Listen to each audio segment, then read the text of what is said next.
നിങ്ങളുടെ favourite shows ഇനി ഒരിക്കലും മിസ്സാവില്ല. ഇപ്പോൾ C5-ലൂടെ കാണും നിങ്ങളുടെ ഫേവറേറ്റ് ഷോസ് തികച്ചും സൗജന്യമായി. ഇക്കാര്യത്തിൽ അമ്മ പറയുന്നതിന് ഞാൻ എതിർക്കില്ല.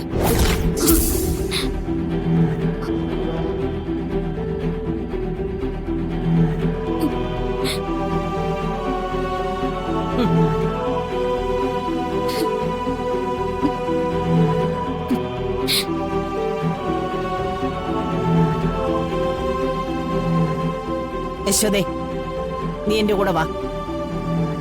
വരാൻ വാ. ഞാൻ ചോദിക്കുന്നതിന് ഭഗവാന്റെ മുമ്പിൽ നിന്ന് സത്യം പറയണം. നിന്റെ മനസ്സിൽ അടങ്ങാതെ കിടക്കുന്ന വിഷമം എന്താ?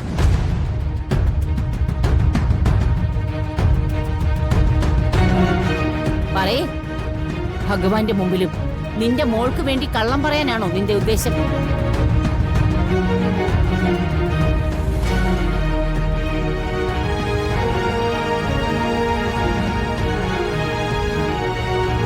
അമ്മേ, ചില കാര്യങ്ങള് എന്നെ കൊണ്ട് സഹിക്കാൻ പറ്റുന്നില്ല. ഞാൻ എന്റെ കൺമുന്നിൽ വെച്ച് ചിലത് കണ്ടു.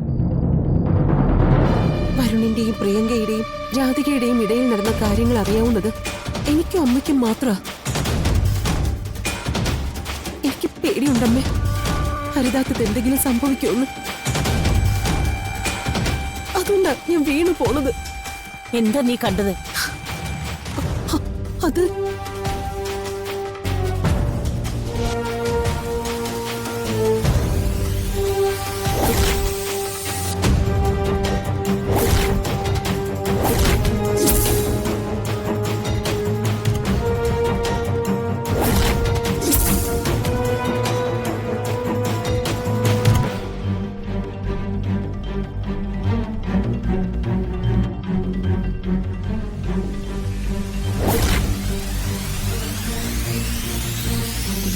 നമ്മൾ ഒന്നിച്ച് പ്രിയങ്ക കണ്ടാലും കാണട്ടെ എന്നങ്ങ് വിചാരിക്കണം. പ്രിയങ്കയല്ല, ഈ ലോകത്ത് ആര് കണ്ടാലും എനിക്കത് പ്രശ്നമല്ല. ഇതെന്റെ അവകാശമാണ്. താലി കിട്ടിയ പെണ്ണിനെ സംരക്ഷിക്കേണ്ടത് ഭർത്താവിന്റെ അവകാശമാണ്. ഞാൻ കുറച്ച് ദൂരെയാണ്, എനിക്ക് വേണ്ടപ്പെട്ട ഒരു സ്ഥലത്ത്, ഏറ്റവും വേണ്ടപ്പെട്ട ഒരാളുടെ കൂടെ. വരുണിന്റെ മനസ്സിൽ അത് ഉറച്ചു കിടക്കുക. പ്രിയങ്ക മോൾ ഒപ്പം താമസിക്കുന്നുണ്ടെങ്കിലും അവന്റെ മനസ്സിൽ എപ്പോഴും രാധികയാണ്. ഇതെങ്ങനെയാമ്മേ ഞാൻ സഹിക്കുന്നത്? നമ്മളെല്ലാവരും ചേർന്ന് ഉണ്ടാക്കിയ ദുരന്തമല്ലേ ഇത്? യശോദേ, തലയ്ക്ക് തീ പിടിച്ചാലും അതിനും ഒരു പരിഹാരം ഉണ്ടായേ പറ്റൂ. പ്രിയങ്കമ്മളുടെ ജീവിതത്തിനെ കുറിച്ച് നമ്മൾ ഗൗരവമായി ചിന്തിച്ചേ പറ്റൂ.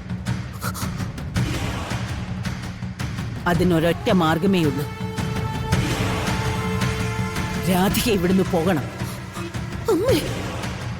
അല്ലെങ്കിൽ ഏതെങ്കിലുമൊക്കെ മരണം നമ്മുടെ മുൻപിൽ നടക്കും.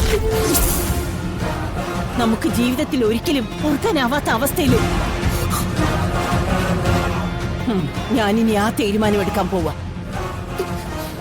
അവളിനി ആറ്റുവാശ്ശേരിയിൽ വേണ്ട. ഡൗൺലോഡ് ചെയ്യൂ C5 ആപ്പ്. കാണൂ എല്ലാ എപ്പിസോഡുകളും സൗജന്യമായി.